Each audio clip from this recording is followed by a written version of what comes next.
Hello students, आज हम लोग सॉल्व करेंगे क्लास 9th का मिड टर्म एग्ज़ाम का क्वेश्चन पेपर 2024-25 का मॉर्निंग सेशन का ये क्वेश्चन पेपर है जिसका सब्जेक्ट है साइंस और इसका सब्जेक्ट कोड है 086।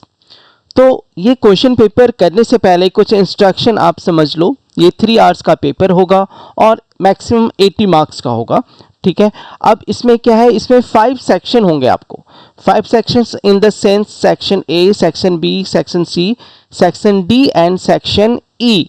यहाँ पे आपको इंस्ट्रक्शंस में बताया जाएगा कि सेक्शन ए में क्या है आपको कि 20 ऑब्जेक्टिव टाइप क्वेश्चन होगा जो एमसीक्यू की तरह होता है, वो कैरी 1 मार्क्स का होगा। सेक्शन बी में क्या होगा, 6 very short answer type questions होंगे जिसके 2 मार्क्स होंगे ईच के, और उसके आंसर देने हमें 30 to 50 वर्ड्स में देना है। सेक्शन सी में क्या होता है, 7 शॉर्ट आंसर टाइप क्वेश्चंस होगा that is carry 3 marks each, और जिसका आंसर हमें देना है 50 to 80 मार्क्स में। ठीक है, सेक्शन डी में क्या रहेगा, 3 लॉन्ग आंसर टाइप क्वेश्चंस होंगे जिसके मार्क्स होंगे ईच 5 मार्क्स के होंगे, और उसके आंसर हमें लिखने हैं 80 to 120 वर्ड्स में। और सेक्शन ई में क्या है, 3 सोर्स बेस्ड केस स्टडी के तरह से क्वेश्चन होगा और 4 मार्क्स ईच के होंगे जिसमें 2 to 3 सब पार्ट्स होगा। ओके, तो बच्चों ध्यान से इस इंस्ट्रक्शंस को सबसे पहले रीड करना, उसके बाद ही क्वेश्चंस पेपर सॉल्व करना, क्योंकि इसमें बहुत सारे ऐसे इंस्ट्रक्शंस होते हैं जो आपको क्वेश्चन पेपर सॉल्व करने में इजी कर देगा। वो सेक्शन ए का फर्स्ट क्वेश्चन है, the amount of water vapour present in the air is called. क्या बता रहा है, कहता है कि एयर में, हवा में अमाउंट ऑफ वाटर वेपर अगर जो प्रेजेंट होता है उसे क्या कहते हैं। ठीक है, ऑप्शन देखो आप, इसमें फर्स्ट ऑप्शन है vaporisation, second humidity, third condensation and fourth है वेपर स्टेट। तो इसका आंसर आपको हो जाएगा बी ऑप्शन है humidity. Humidity is called amount of water vapour present in the air. ठीक है, नाउ सेकेंड क्वेश्चन देखते हैं। सेकेंड क्वेश्चन है, विच of the following property does not describe A compound. Compound को डिस्क्राइब नहीं कर रहा है। इसमें इस वर्ड को आप ध्यान से पढ़ना, यहाँ लिखा हुआ डज नॉट डिस्क्राइब। ठीक है, तो इसका ऑप्शन देखते हैं, इट इज कंपोज ऑफ 2 और मोर एलिमेंट्स। ये करेक्ट होता है। ठीक है, ये सही होता है। It is a pure substance, compound जो है प्योर सब्सटेंस में आता है। It can not be separated into constituents by physical means, ये भी सही है। ओके, अब फोर्थ देखो, it is mixed in any proportion by mass. नहीं, एनी प्रोपोर्शन नहीं, उसका कुछ रूल्स होता है, उसी प्रोपोर्शन में आप मिक्स कर सकते हो, एनी प्रोपोर्शन में नहीं हो सकता है। तो ये वाला जो आंसर ये करेक्ट नहीं होगा। जैसे एग्जाम्पल देता हूँ, जैसे H2O है तो इसका रेशियोज क्या हो जाएगा, 2:1 रेशियो होता है। आप अपनी मर्जी से कोई भी रेशियो नहीं कर सकते हैं। ओके, दैट मीन्स दिस जो ऑप्शन है, option D, does not describe A compound. Okay, now third question देखते हैं। थर्ड क्वेश्चन में है कि विच of the following is always true. Always true when a substance undergoes a physical change. Physical change आपको पता है, physical change में क्या होता है, सिर्फ जो फिजिकली है वो सिर्फ चेंज होगा, उसकी सारी प्रॉपर्टी, फिजिकल केमिकल प्रॉपर्टी नहीं चेंज होगी। तो देखो फर्स्ट ऑप्शन क्या है इसका, it changes colour. It changes colour, यहां देखना कह रहा है कि always true when a substance undergoes a physical change. Physical change करोगे तो कलर नहीं चेंज होता। ठीक है, ऑप्शन बी देखो, a new substance is form. New substance नहीं फॉर्म होता।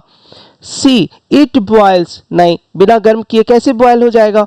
नाउ ऑप्शन फोर्थ देखो, it's composition remains same. Yes, this is true. तो इसका ऑप्शन आपको डी हो जाएगा, it's composition remains the same. Question number 4 देखते हैं। क्वेश्चन नंबर 4 में है, the plant cell are rigid when the rigid than the animal cells due to, किस लिए होता है वो आखिर। क्या कर रहा है, the plant cell are rigids then the animal cell due to, क्या होता है इन दोनों में फर्क देखो, पहला है फर्स्ट है सेल वॉल, सेकंड है ऑप्शन लाइसोसोम्स, थर्ड ऑप्शन है प्लास्टिड्स एंड फोर्थ ऑप्शन है cell wall and lysosomes both. तो देखो प्लांट सेल की बात हो रही है, तो प्लांट सेल में जो होता है वो सेल वॉल होता है, ठीक है, cell wall, okay, that are responsible for the rigid means hardness होगा, ओके, इसीलिए इसका ऑप्शन ए हो जाएगा। क्वेश्चन फिफ्थ देखो, longest cell in human body, longest cell in human body क्या हो जाएगा, ऑप्शन देखो, नर्व सेल है, लीवर सेल है, हार्ट सेल है और मसल सेल्स। तो लॉन्गेस्ट सेल जो होता है ह्यूमन बॉडी में होता है वो होता है नर्व सेल, ठीक है। नाउ क्वेश्चन 6 देखते हैं, tissues is a group of similar kind of cells specialized to perform a particular function in the body, therefore presence of tissues in a multicellular organism ensure, क्या होता है, क्या करता है, ऑप्शन देखो इसका है फास्टर डेवलपमेंट, सेकेंड ऑप्शन है डिवीजन ऑफ लेवर और third option higher reproductive potential और फोर्थ ऑप्शन है बॉडी स्ट्रेंथ। देखो जो टिश्यूज होता है ना वो क्या करता है, डिवीजन ऑफ लेवर करता है, दैट मीन्स ऑप्शन बी इसका करेक्ट आंसर होगा। क्वेश्चन नंबर 7 देखते हैं, क्वेश्चन नंबर 7 है meristematic tissues are those which help in increasing the length and girth of the plant. Which of the following statement given below is correct about the meristematic tissues? क्या correct है इसमें से, ठीक है, ये पूछ रहा है आपको which of the following statement given below is correct select करना है। ऑप्शन देखते हैं पहले, फर्स्ट ऑप्शन है it is made up of cells that are incapable of cell division, okay, वो incapable है। सेकेंड क्या है, it is made up of cells that are capable of cell division. Third option है it is composed of mature cells and fourth है it is composed of more than one type of cell. देखो जो meristematic tissues जो होता है ना वो tip पे होता है, ओके, उसको डेवलपमेंट करना है, तो डेवलपमेंट करने के लिए, इंक्रीज करने के लिए, देखो इंक्रीज करने के लिए क्या होगा, हर पार्ट में सेल डिविजन होना चाहिए, कैपेबल होना चाहिए, ठीक है, तो दैट मीन्स ऑप्शन बी इसका करेक्ट होगा, it is made up of cells that are capable of cell division. Now question number 8 says that the area under a velocity time graph gives, तो जो graph है velocity time graph में का जो area होगा वो क्या देगा आपको, उससे क्या हमें मिलेगा, उससे देखो क्या मिलेगा। फर्स्ट ऑप्शन है आपको distance, second option is the acceleration, third option is the speed and fourth option is displacement. तो यहाँ पे क्या है, आपको क्या पूछ रहा है, area under the velocity time graph, ठीक है, तो वेलोसिटी टाइम ग्राफ हमारा क्या होता है, डिस्प्लेसमेंट होता है, ठीक है, तो हमारा ये graph under the velocity time graph जो है, area under the velocity time graph जो होगा वो होगा displacement, that's why option D correct होगा। नाउ 9th क्वेश्चन देखते हैं, a body travels along a straight path, suppose करो ए से बी तक बॉडी ट्रेवल कर रहा है, जो पॉइंट है ना ए से बी तक जो स्ट्रेट पाथ है यहाँ पे ट्रेवल किया इस side, okay, from its initial position to a point 20 metre away, यानी ए और बी के बीच का जो डिस्टेंस है वो 20 मीटर है, एंड देन रिटर्न बैक, ठीक है, ऐसे करके क्या होता है वो उसके बाद बी से ए तक जो होता है वो रिटर्न बैक हो जाता है, ठीक है, return back to its initial position. The change in the position of the body, change in position देखो वो ए से चला था और ए पर वापस चला आया, तो इसका मतलब क्या हो जाएगा, ये 0 मीटर हो गया, ठीक है। Now and the distance travelled is, distance कितना ट्रेवल किया, देखो ए से बी गया 20 मीटर, फिर बी से ए आया 20 मीटर, 20 + 20 40, दैट मीन्स क्या हो जाएगा 0 मीटर एंड यहाँ पे जगह डिस्टेंस आपको टोटल 40 मीटर। तो ऑप्शन देखो, ऑप्शन आपका बी करेक्ट होगा। ठीक है, नाउ क्वेश्चन नंबर 10th देखते हैं। 10th में देखो लिखा हुआ है क्या, if a body travels equal distance in equal interval of time. ठीक है, इक्वल डिस्टेंस इसका मतलब d1 बाय t1 जो है, ठीक है, वो इक्वल है d2 बाय t2। ठीक है, तो ये हमारा क्या होता है, distance by time.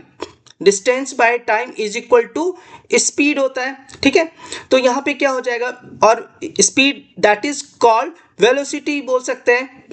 The first option देखो क्या है, the body is moving with uniform velocity. Yes, हमेशा उसका वेलोसिटी सेम रहेगा, यूनिफॉर्म। दैट मीन्स क्या है, ऑप्शन ए इसका करेक्ट आंसर होगा। नाउ क्वेश्चन नंबर 11 पे आते हैं। ठीक है, क्वेश्चन नंबर 11 में देखो क्या कर रहा है, a boy while running accelerates uniformly from 10 meter per second to 15 meter per second in 5 second. Calculate the acceleration.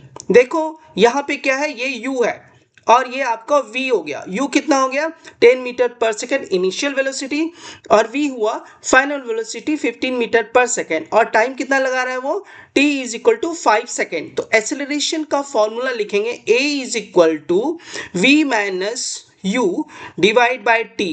ठीक है, वैल्यूज पुट कर दो, 15 माइनस 10 डिवाइड बाय 5, और ये क्या हो जाएगा, 15 माइनस 10 5 डिवाइड बाय 5, ये दोनों कट जाएगा, इज इक्वल टू 1 मीटर पर सेकेंड स्क्वायर। तो इसका ऑप्शन आपको ए करेक्ट होगा। ठीक है, नाउ 12th क्वेश्चन देखते हैं, the inertia of a body, inertia of an object tends to cause the object. क्या करता है उसको, फर्स्ट ऑप्शन देखो, टू इंक्रीज स्पीड नहीं, टू डिक्रीज स्पीड ये भी नहीं। ओके, सी देखो, to resist any change in the state of rest और ऑफ मोशन। यस, ये करेक्ट होगा। ऑप्शन डी देखो, to decelerate due to friction नहीं, ये भी गलत है। दैट मीन्स 12 का आपको ऑप्शन सी होगा। ठीक है, क्वेश्चन नंबर 13 देखते हैं। क्वेश्चन नंबर 13 में है आपको, when unbalanced forces act on a body, the body, अगर अनबैलेंस फोर्स एक्ट हो रहा है बॉडी पे तो बॉडी का क्या होगा। फर्स्ट ऑप्शन देखो, must move with uniform velocity नहीं, अनबैलेंस फोर्स है वो। Okay, must remain at rest ये भी नहीं हो सकता है। मस्ट एक्सपीरियंस एक्सेलरेशन, क्योंकि F इज इक्वल टू हमारा क्या होता है, m इंटू ए होता है, एक्सेलरेशन होगा। और डी ऑप्शन देखो, must move in curve path, ये भी रॉन्ग है। ओके, देन इसका ऑप्शन सी इसका करेक्ट होगा। नाउ 14th नंबर क्वेश्चन देखते हैं, विच of the following is weed. Weed क्या होता है, फर्स्ट देखो ऑप्शन में है स्टूडेंट ग्रास, कॉपी, थर्ड है पैरेथेनियम और लिनसीड। तो इसका ऑप्शन होगा पैरेथेनियम। ओके, तो ऑप्शन क्या हो गया क्वेश्चन नंबर 14 का, सी इसका करेक्ट आंसर है। Take the question number 15। 15 question number में देखो है, green manure refers to, green manures होता क्या है उसके बारे में जानते हैं। तो देखो ऑप्शन क्या है यहाँ पे आपको, फर्स्ट ऑप्शन है आपको the organic manure prepared by green worms, जबकि ये गलत है। ठीक है, नाउ सेकंड देखते हैं, the manure by used by small green plants, ये भी रॉन्ग है। सी देखते हैं option, the plants grown and mulched by plugging before sowing the crop, ये आपको ऑप्शन सही है। डी ऑप्शन देखते हैं, the organic manure added to soil before plugging and sowing, ये रॉन्ग है। ठीक है, तो 15 का आपको आंसर हो जाएगा ऑप्शन सी। क्वेश्चन नंबर 16 में है, fish is an important aquatic food which is rich in protein. The act of capturing, prevention and utilization of fishes is called fish culture. उसे हम लोग क्या बोलते हैं, fish culture बोलते हैं। Among the following statement, choose the option which does not describe the benefit of fish culture. Okay, A large number of fishes, ये चीज याद रखना, यहां पे लिखा है डज नॉट डिस्क्राइब, ठीक है, जो डिस्क्राइब नहीं करता है। तो ऑप्शन देखो इसका first, a large number of fishes are raised in the small area. Okay, ये तो इसका करेक्ट है। Economically important desired fishes are made available। Okay, ये भी करेक्ट है। there is more mortality in the younger stage of the fishes, ये आपका ये does not describe कर रहा है उससे। दो selective hybridization yield the quality of fishes are improved, ये फिश कल्चर में आता है। तो इसका ऑप्शन क्या हो जाएगा? ऑप्शन सी हो जाएगा।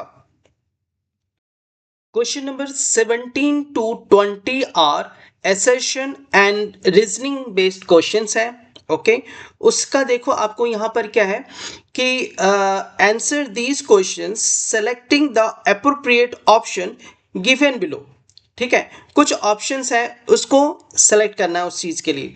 तो यहाँ पे देखो ऑप्शंस क्या है। ऑप्शन में है आपको, अगर आप ए लेते हो, ए का मीनिंग है both assertion and reasons are true. ठीक है, and R is the correct explanation of assertion, ये होता है हमारा। ओके, नाउ इसमें देखो क्या है कि बी ऑप्शंस में both A and R are true and reason R is not the correct explanation of A. C option है A is true but R is false. D option है A is false but R is true. Now question number 17 से start करते हैं। 17 में है देखो assertion के बता रहा है आपको कि velocity time graph of a particle in uniform motion along a straight path is a line parallel to the time axis। ठीक है, तो ये देखो इसमें क्या आ रहा है कि assertion जो है ना आपको ये करेक्ट है। ठीक है, assertion आपका करेक्ट है ये। नाउ रीजन देखते हैं। In uniform motion the velocity of a particle increases as the square of the time elapsed, ये रॉन्ग है क्योंकि यूनिफॉर्म मोशन जब बता रहा है ना आपको, तो क्या हो रहा है, वेलोसिटी चेंज नहीं होना चाहिए। यहां पे कह रहा है velocity of a particle increase कर रहा है, जबकि ये रॉन्ग हो जाएगा। दैट मीन्स assertion करेक्ट है और रीजन रॉन्ग है। तो इसका ऑप्शन क्या हो जाएगा? Option C. ठीक है, अगर इसको दूसरी तरह से भी आप समझ सकते हो कि यूनिफॉर्म मोशन में क्या होता है, अगर टाइम को 0 1 2 3 मान लो, then will always be constant होगा वेलोसिटी। ठीक है, this velocity time graph for an object in uniform motion along a straight path is a straight line parallel to the time axis. ये वाला अगर हमारा इधर t है और हमने ये अगर v रखा है तो कांस्टेंट वेलोसिटी ऐसा रहेगा हमारा।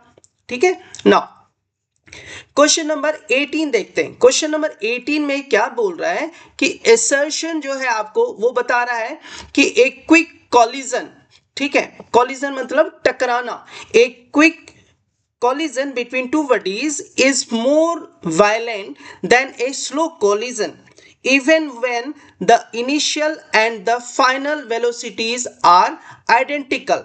ठीक है, assertion ये करेक्ट बता रहा है। नाउ रीजन देखो क्या है इसका, the rate of change of momentum which determines the force is greater in the first case. तो ये भी रीजन भी सही है, उसका एक्सप्लेनेशन कर रहा है। दैट मीन्स इसका ऑप्शन ए होगा। ठीक है, both assertion and reason are true and R is the correct explanation of A. इसका एक्सप्लेनेशन समझ लो। इसमें क्या होता है, मोमेंटम, मोमेंटम निकालते हैं ना, momentum p is equal to mv लिखते हैं। That means p is proportional to m, mass के प्रोपोर्शनल। तो momentum is directly proportional to its velocity, so the momentum is greater in a quicker collision between two bodies than in slower ones. Hence, due to greater momentum, quicker collision between two bodies will be more violent even initial and final velocities are identical होगा। Okay, now question number 19 देखते हैं। Question number 19 में क्या है, assertion कह रहा है कि when a beam of light is, ठीक है, ये लाइट से question, when a beam of light is pass through a colloidal solution से पास अगर होता है in a dark place, the path of the beam becomes visible।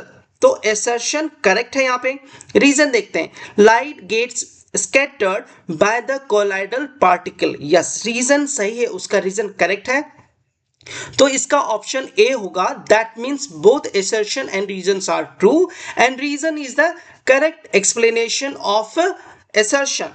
अब देखो क्या है, एक्सप्लेनेशन समझ लो इसे. When a beam of light is pass through the solution there is no scattering of light out, scattering of light occurs.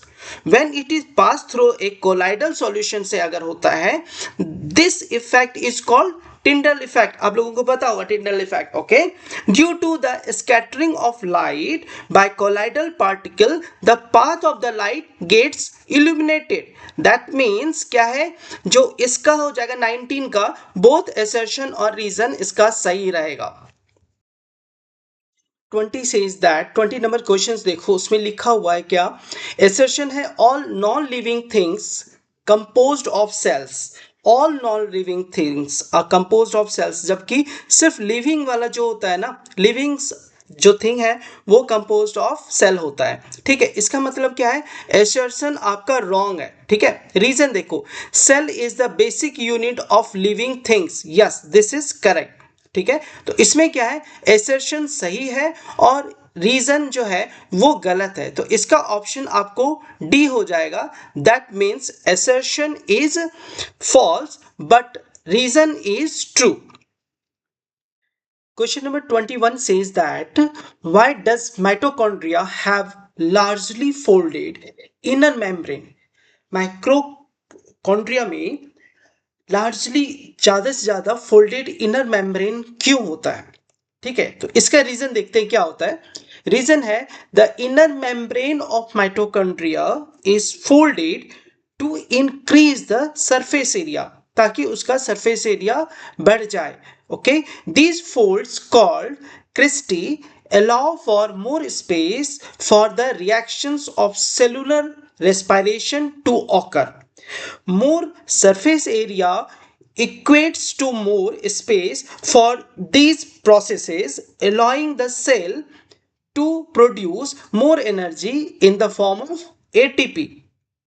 Question number 22 says that liquids and gases can be compressed, but it is difficult to compress solid. Why? क्या reason है कि liquid और gas को तो compress किया जाता है, लेकिन बहुत ज्यादा डिफिकल्ट होता है सॉलिड को कंप्रेस करने के लिए. तो इसका आंसर है, liquids and gases can be compressed because their particles have space between them or can move closer.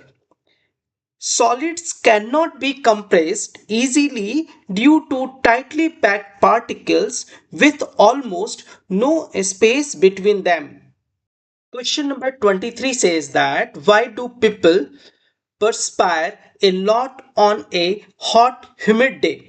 मतलब ह्यूमिडिटी अगर हो गर्मी दिनों में तो ज़्यादा पसीना निकलता है, उसका रीज़न जानना है. Why do people perspire a lot on a hot humid day. इसका आंसर है, in a humid day the air around us has already high percentage of water vapours. Therefore, the water coming from the skin gets less opportunity to change into vapors and remains sticking to our body. We therefore sweat more on a humid day. Question number 23 का और optional questions है ये. A balloon when kept in sun burst after some time. तो सूरज की रोशनी की तरफ अगर रखते हैं बलून्स को तो थोड़ी देर के बाद वो फूट जाता है, बर्स्ट कर जाता है. वाई? इसका रीजन क्या है? रीजन है, when the balloon is kept in the sun the air present in it absorbs heat energy of the sun. Sun से क्या कर लेगा, वो हीट एनर्जी ऑब्जर्व करेगा.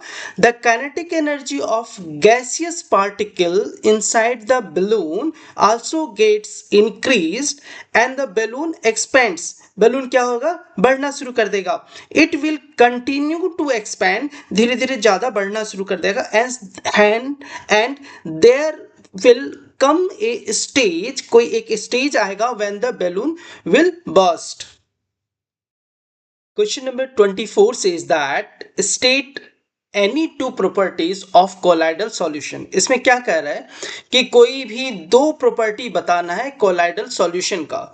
तो प्रॉपर्टीज ऑफ कोलाइडल सॉल्यूशन क्या है? फर्स्ट है the particles can not be separated by filtration, और सेकंड है the particles are big enough to scatter light.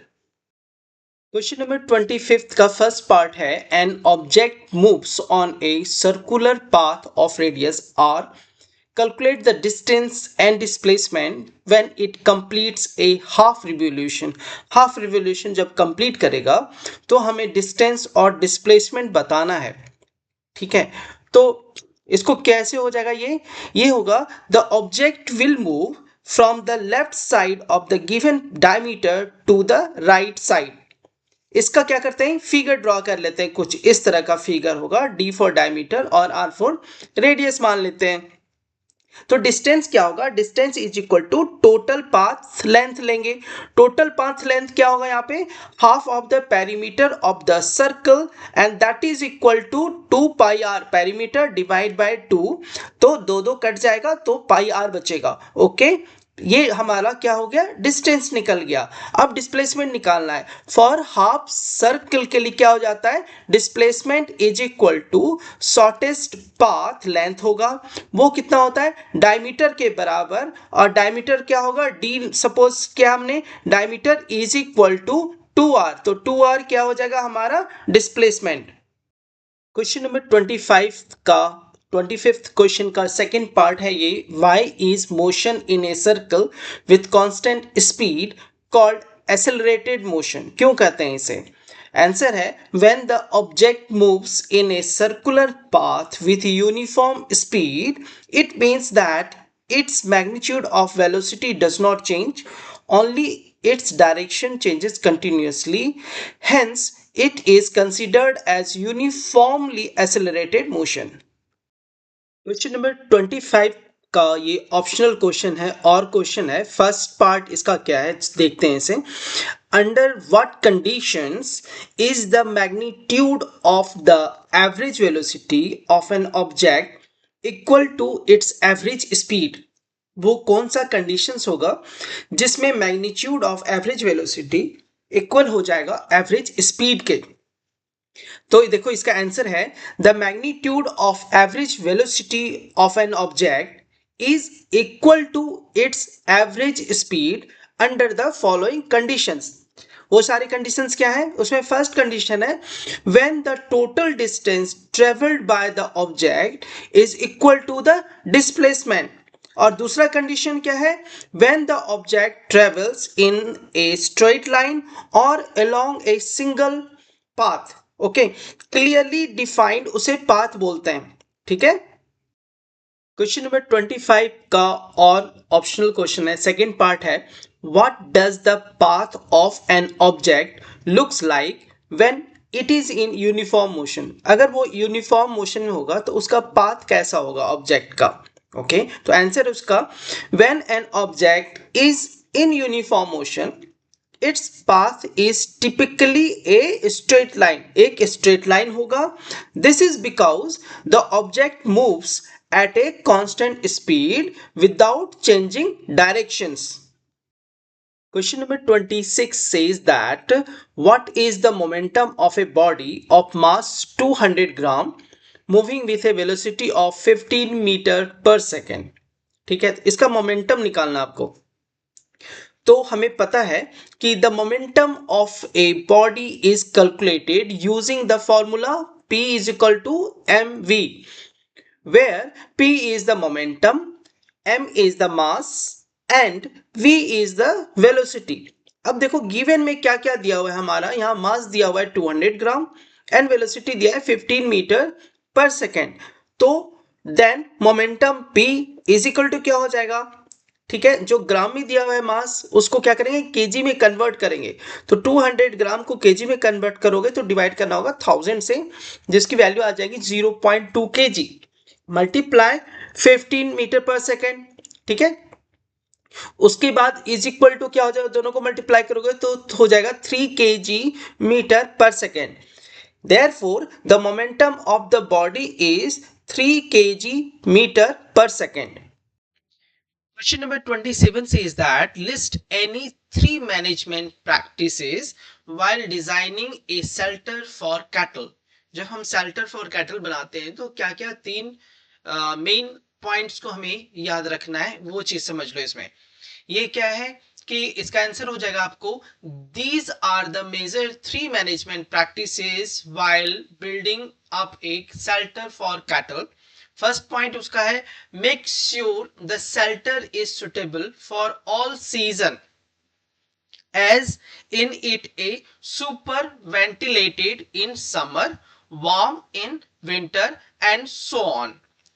Second point है make sure there is a proper cleaning and drainage system in shelter to maintain the hygiene. Third point है make sure there are 2 openings for entrance and exit to maintain a balance and harmony amongst the animal while crossing. Question number 28 says that to make a saturated solution, 36 gram of sodium chloride is dissolved in 100 gram of water at 293 Kelvin. Find its concentration at this temperature. Okay, हमें concentration निकालना है इस temperature पर. तो mass of the solute जो दिया हुआ है यहाँ क्या है, solute सोडियम क्लोराइड है NaCl 36 ग्राम दिया हुआ है. Okay, mass of silver solvent जो होगा आपको, मास ऑफ सॉल्वेंट है यहाँ पे water, water mass of solvent क्या है इसका 100 ग्राम.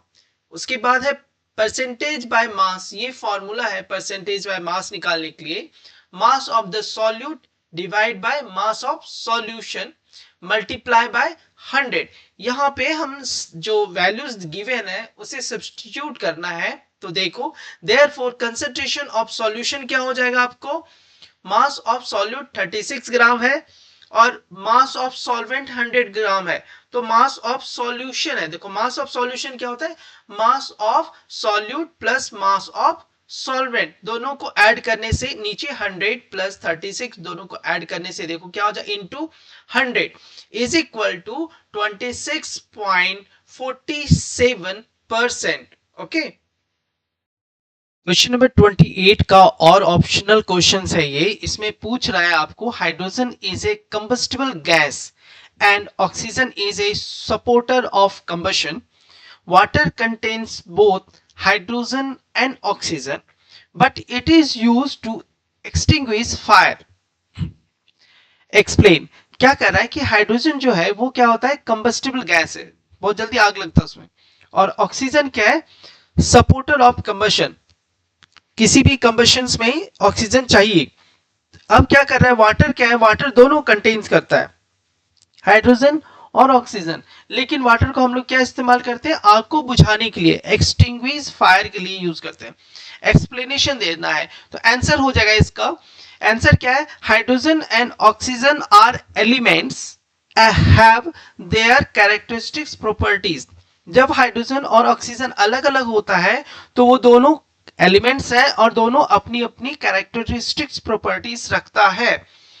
बट वाटर इज ए, उसके बाद वाटर क्या है, वाटर क्या है, compound of hydrogen and oxygen, hydrogen और ऑक्सीजन का combined together in a fixed ratio 1:8 by mass.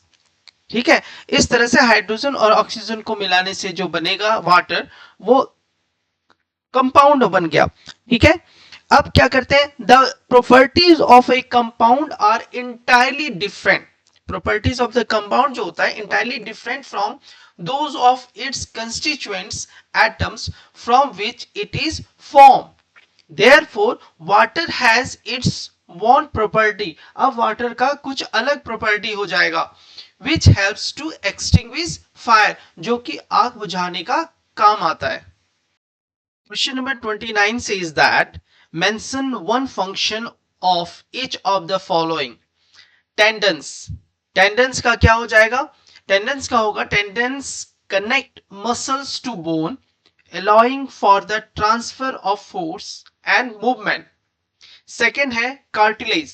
Cartilage क्या होता है, cartilage provides cushioning and reduce friction between bones at joints.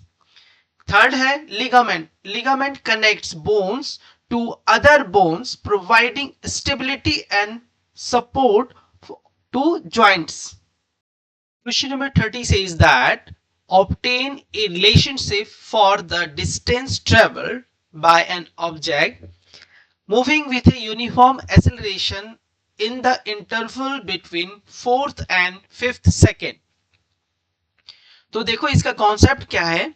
The distance traveled in t second starting with an initial velocity u and uniform acceleration a is given by the equation of motion s is equal to ut plus half at square.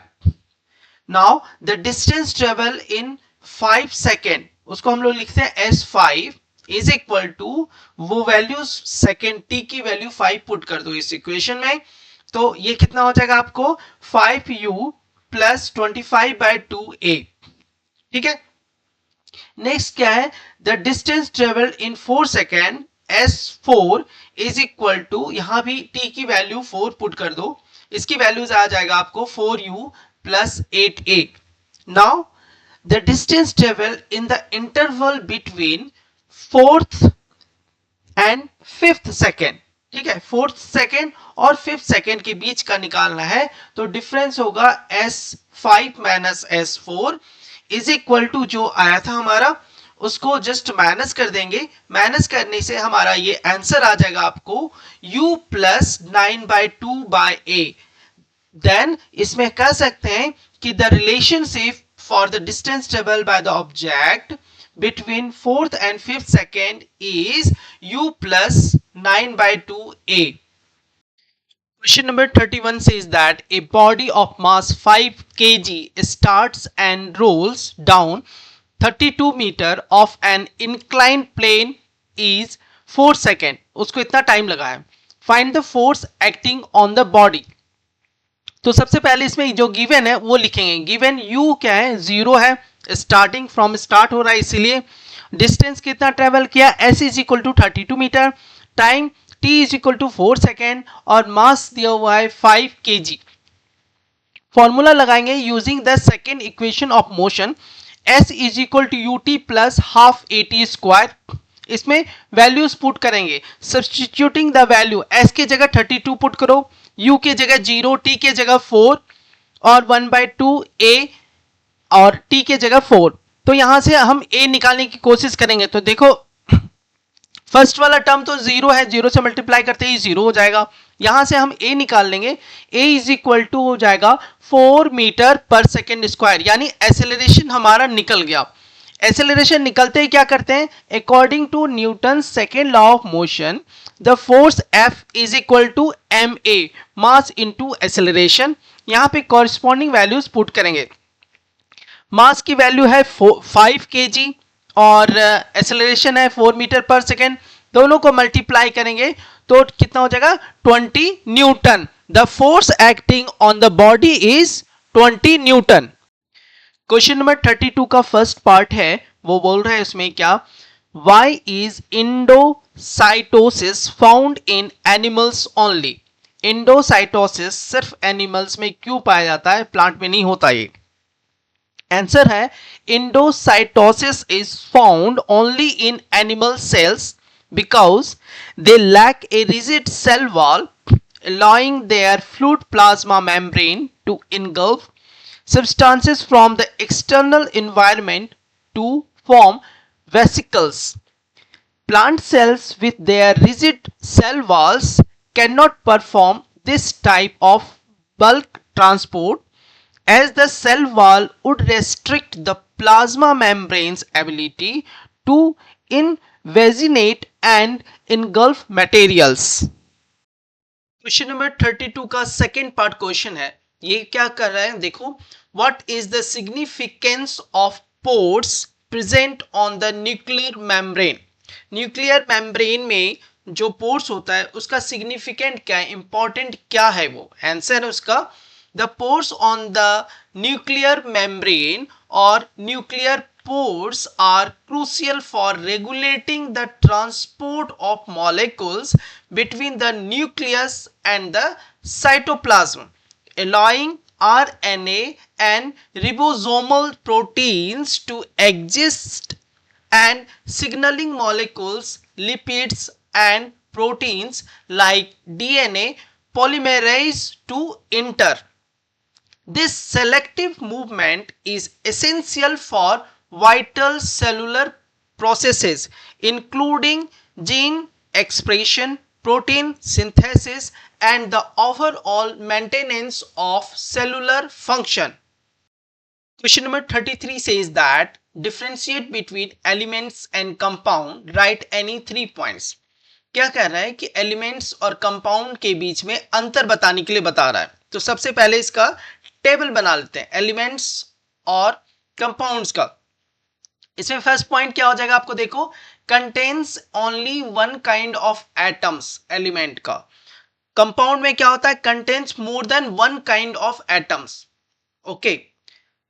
Second point है elements is a pure substance where is compound is not a pure substance. ठीक है, उसमें क्या होता है, mixture होता है, mix करते हैं.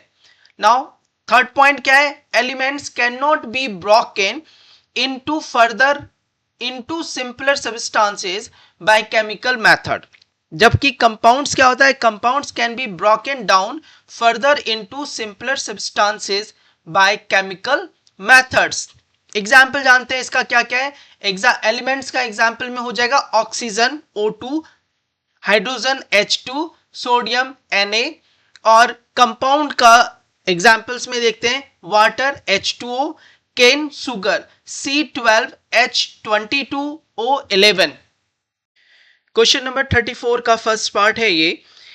क्वेश्चन क्या है, ए car acquires a velocity of 54 km/h in 10 seconds just after the start.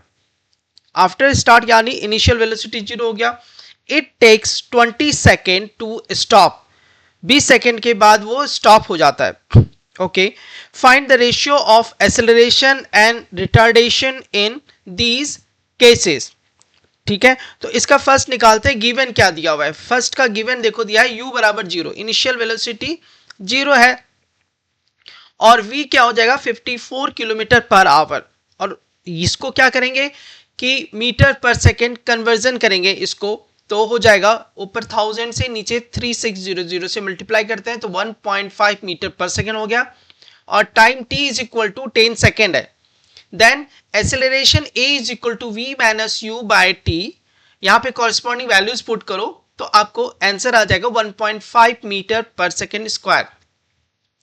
अब क्या होता है फॉर रिटार्डेशंस के लिए, देखो क्या है, u इज इक्वल टू जो इसका फाइनल वेलोसिटी था, अब देखो इसका इनिशियल वेलोसिटी हो जाएगा, और फाइनल वेलोसिटी क्या होता है 0, क्योंकि वो बाद में रुक रहा है. कितने टाइम के बाद, t is equal to 20 second के बाद. तो यहाँ पे क्या करेंगे, रिटार्डेशन का फॉर्मूला लगाएंगे. रिटार्डेशन का फॉर्मूला लगेगा a is equal to v minus u by T.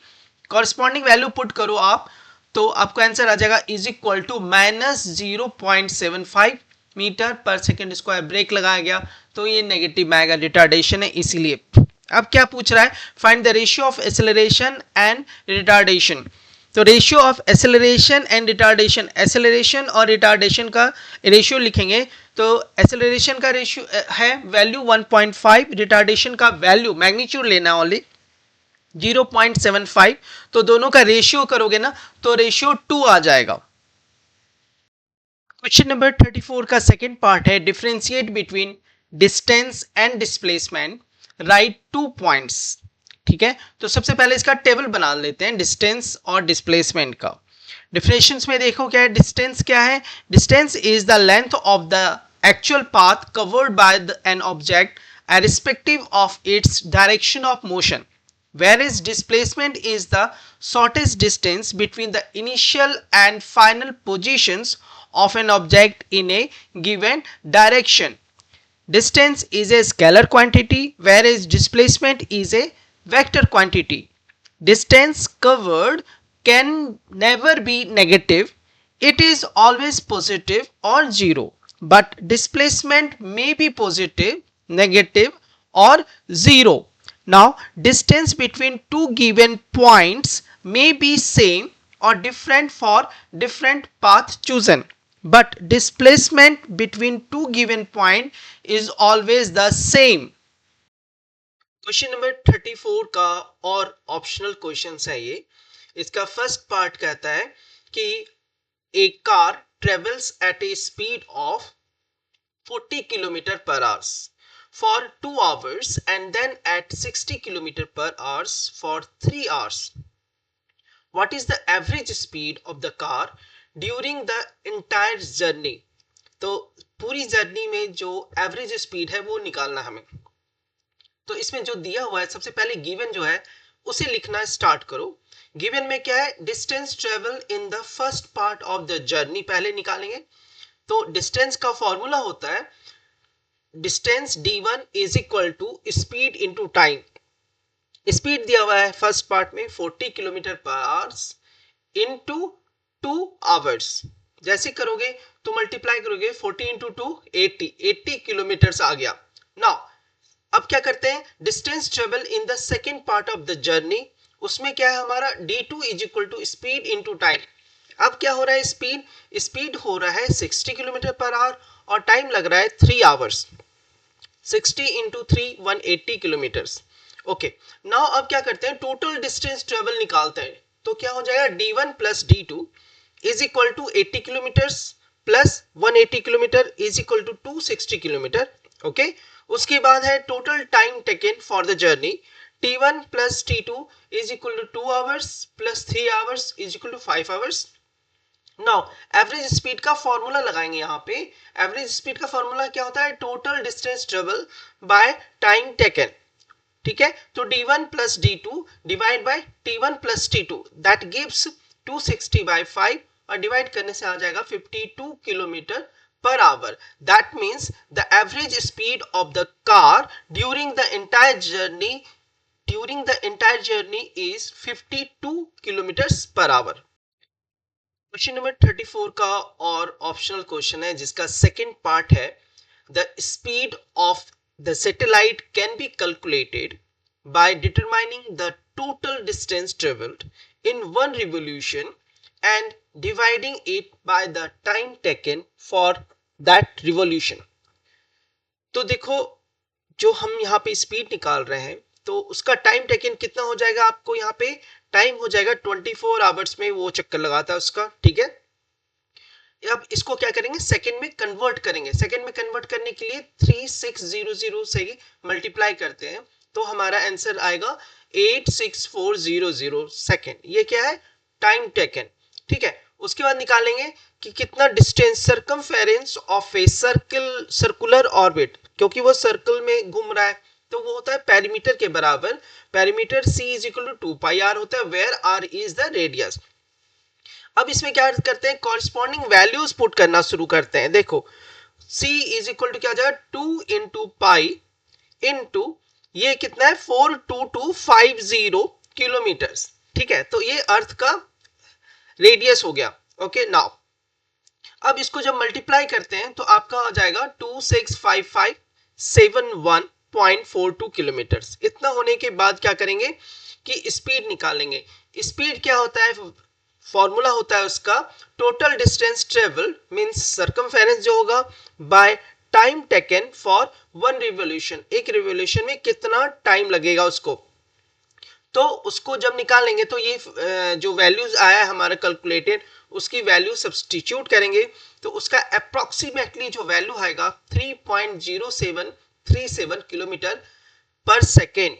तो that means the speed of the artificial satellite is approximately 3.07 kilometer. Question number 35 says that give a reason for the following observations, जिसमें first part है naphthalene balls disappear with time without leaving any solid. तो इसका reason क्या हो जाएगा? naphthalene balls disappear without leaving a solid residue due to a process called sublimation where the solid naphthalene directly transform into a gas vapors without first becoming a liquid, directly क्या होता है, solid से वो vapour में conversion हो जाता है उसका। क्वेश्चन नंबर 35 का ये बी पार्ट क्वेश्चन है जिसमें रीजन हमें बताना है किसका। देखो, we can get the smell of perfume sitting several meters away, दूर रहते हुए भी हम लोग क्या करते हैं, परफ्यूम का जो स्मेल होता है ना वो हमें सुगंध आता है। उसका रीजन देखो क्या है, रीजन है we can smell perfume from a distance because perfume contains volatile components that quickly vaporize and spread into the air, a process called diffusion। इस process को diffusion कहते हैं। These perfumes particles then mix with the air particles and move rapidly, allowing them to travel and reach our noses and from several meters away। Question number 35 का C part है, an iron almirah is a solid at room temperature. इसका reason बताना है आपको। Reason है yes, an iron almirah is a solid at room temperature because iron has a very high melting point around 1538 degrees centigrade, which is far from typical room temperature around 25 degrees centigrade। Therefore, iron almirah is a solid at room temperature। Question number 35 का D part question है, इसमें कह रहा है आपको कि convert the following temperature to the kelvin scale. 25 degree को convert करना है, तो 25 डिग्री में क्या करते हैं, प्लस 273 करते ही वो केल्विन में कन्वर्ट हो जाएगा, 298 केल्विन हो गया। 373 डिग्री सेंटीग्रेड को प्लस 273 से करेंगे, प्लस करेंगे तो 643 केल्विन इसका आंसर रहेगा।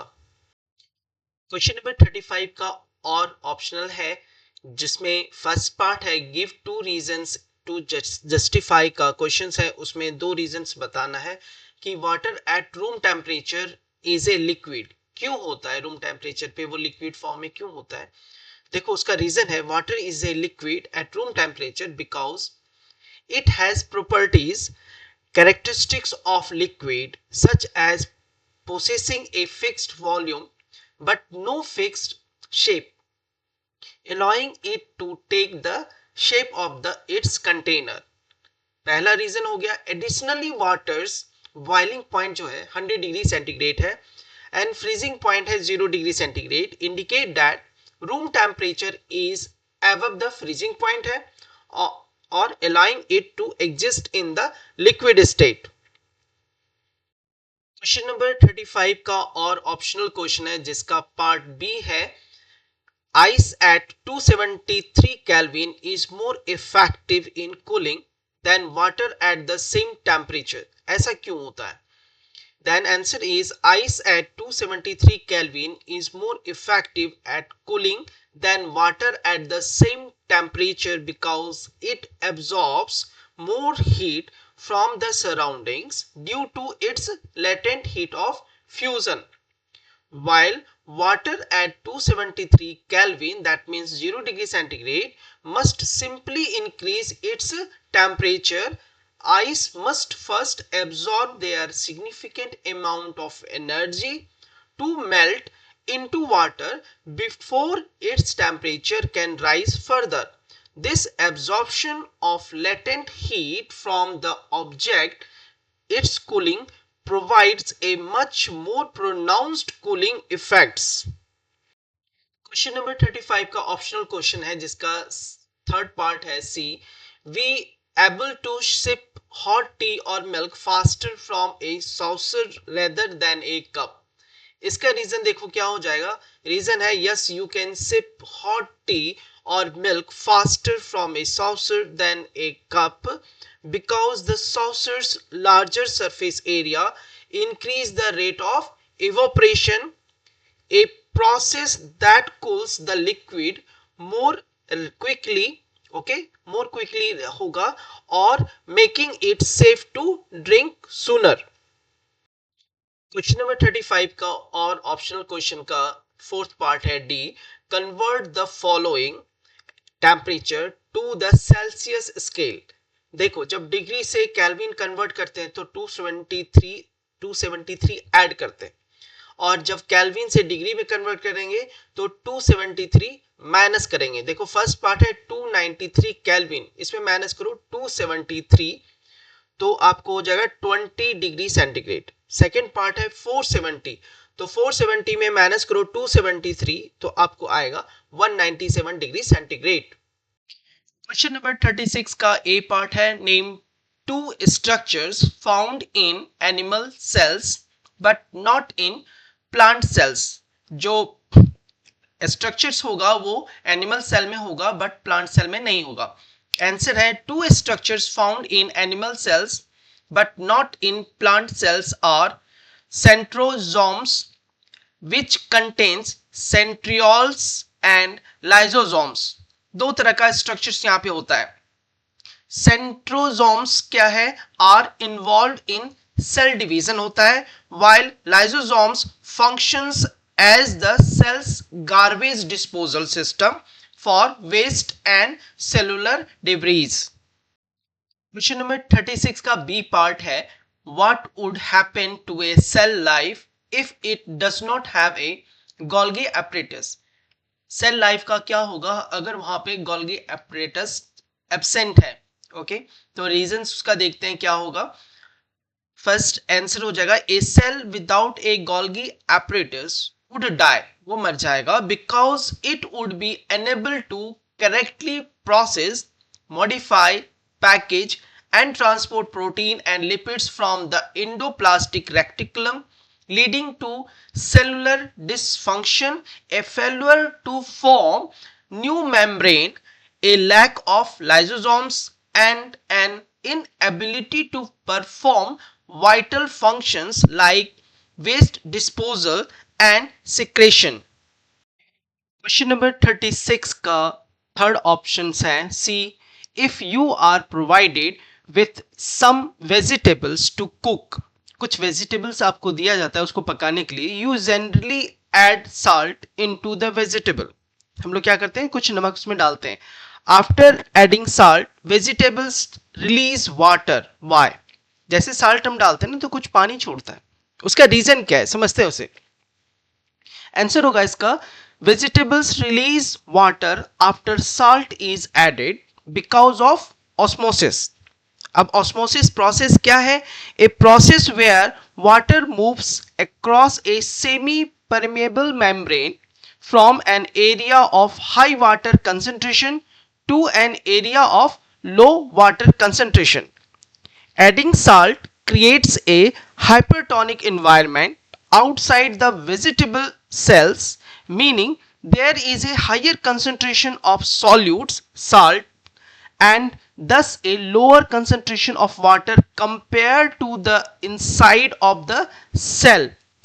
To rebalance, इसे बैलेंस करने के लिए, to rebalance this concentration difference, water moves out of the vegetable cells and into the surrounding salty environment था surrounding में, causing the vegetable to release their water। Question number 36 का और optional question है, first part है उसका A, name a cell organelle which is non membranous, means उसमें membrane नहीं हो।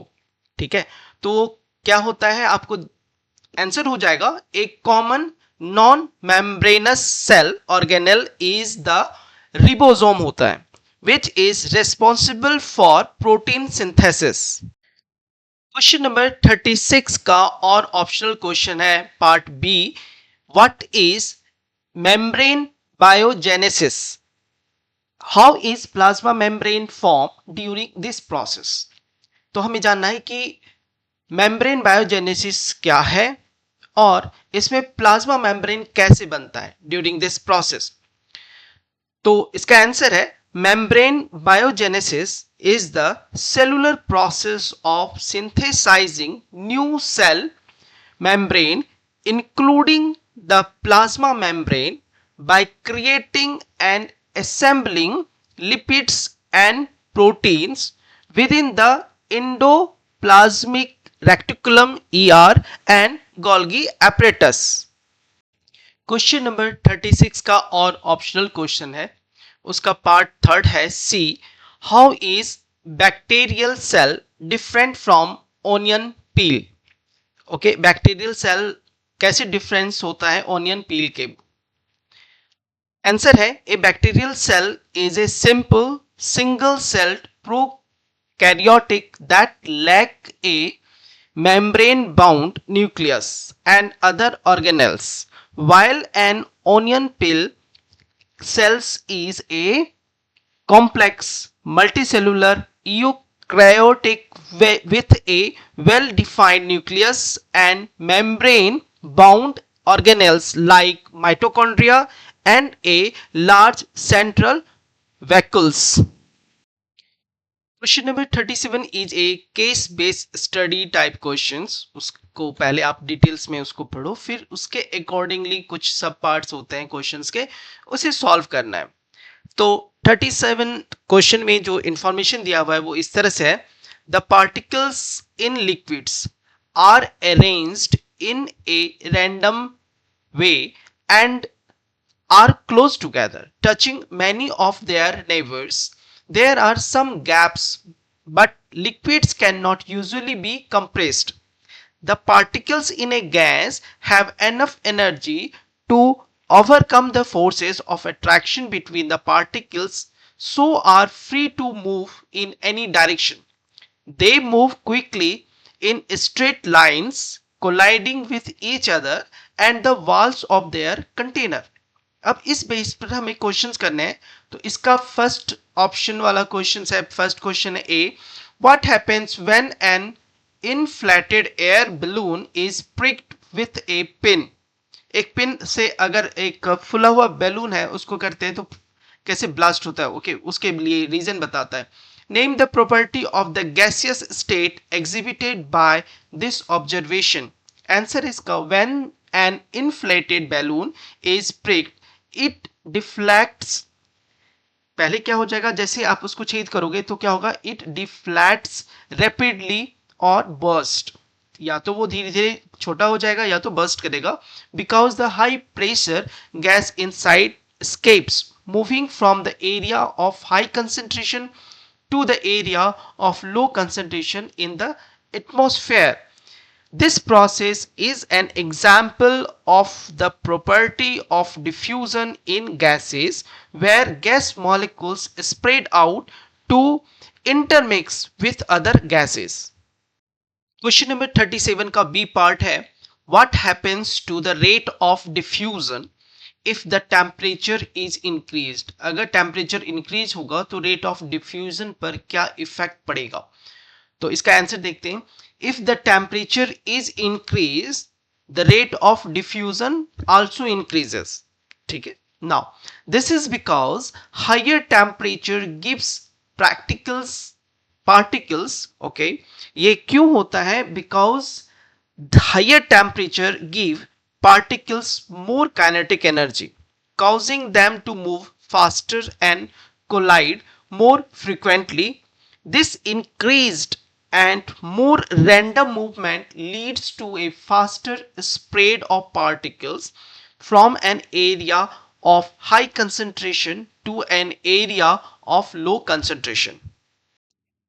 क्वेश्चन नंबर 37 का थर्ड पार्ट है, 37 का C. Ice is solid but it floats on water. Why? इसका रीजन क्या होगा? Ice floats on water because its specific structure has large interparticle space and hence has lower density than liquid water. Question number 37 का fourth part है ये D. Give any two differences between osmosis and diffusion. तो इस difference को लिखने के लिए पहले क्या करते हैं, टेबल बना लेते हैं ऑस्मोसिस और डिफ्यूजन का. फर्स्ट डिफरेंस है particles moved.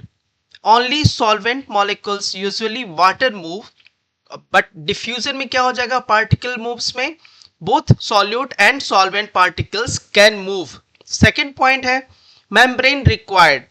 Membrane required osmosis में क्या होता है? A semi-permeable membrane is necessary for the process to occur. Diffusion में क्या हो जाएगा? No semi-permeable membrane is required. Third point है इसका, देखो medium.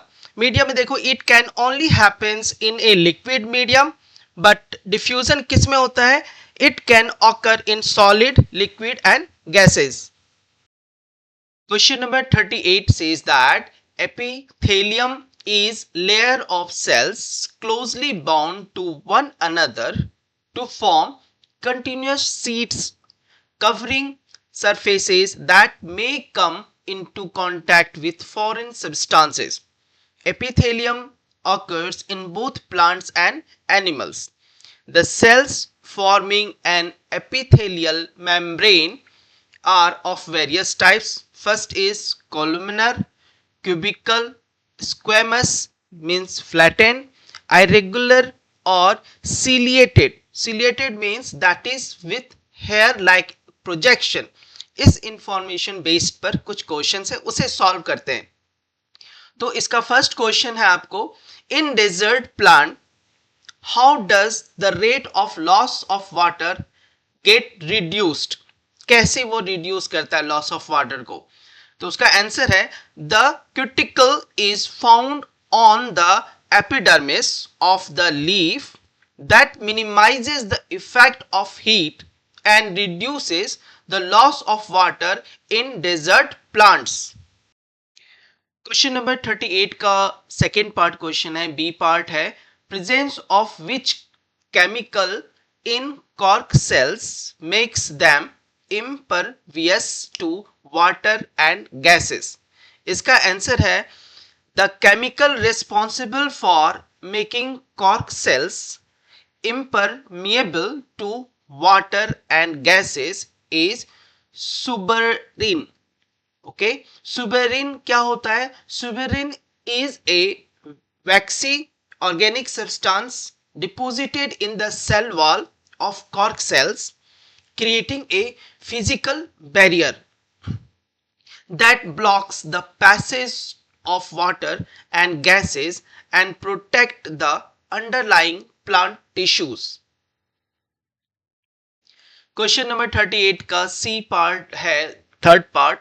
Why is the Golgi apparatus called the secretory organelle of the cell? उसे क्यों कहा जाता है? तो उसका रीजन है कि the Golgi apparatus is called the secretory organelle because it receives, modifies, short and packages protein and lipids from the endoplasmic reticulum ER into membrane bond vesicles for transport to their final destinations either inside or outside the cell.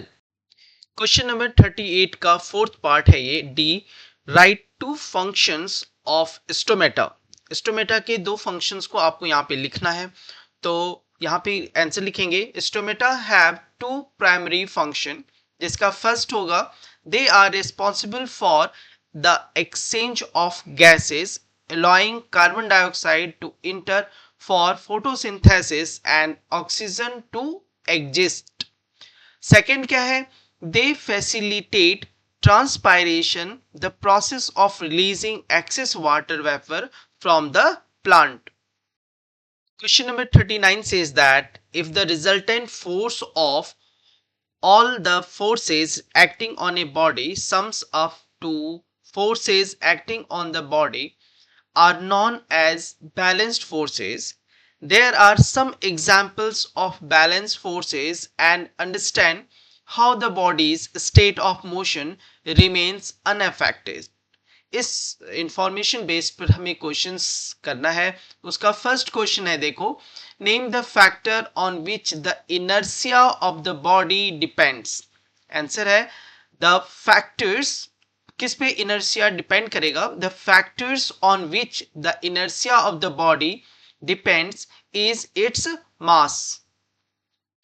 Question number 39 का B part question है, define inertia. What is inertia, उसका definitions लिखना है. Definitions inertia का क्या हो जाएगा, inertia is defined as a property of matter by which it tries to maintain its state of rest or of uniform motion along a straight line.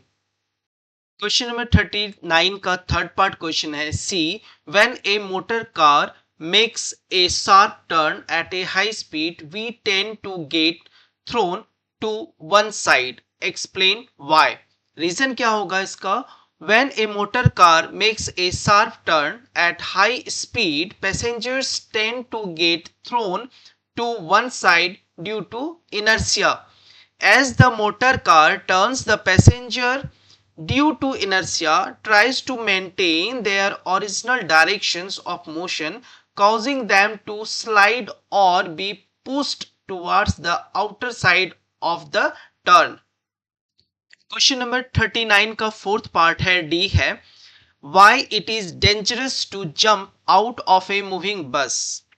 Answer है उसका, it is dangerous to jump out of a moving bus because the jumping man, who is moving with the high speed of the bus, would tend to remain in a state of motion due to inertia even on falling on the ground and get hurt due to resistance offered by the ground.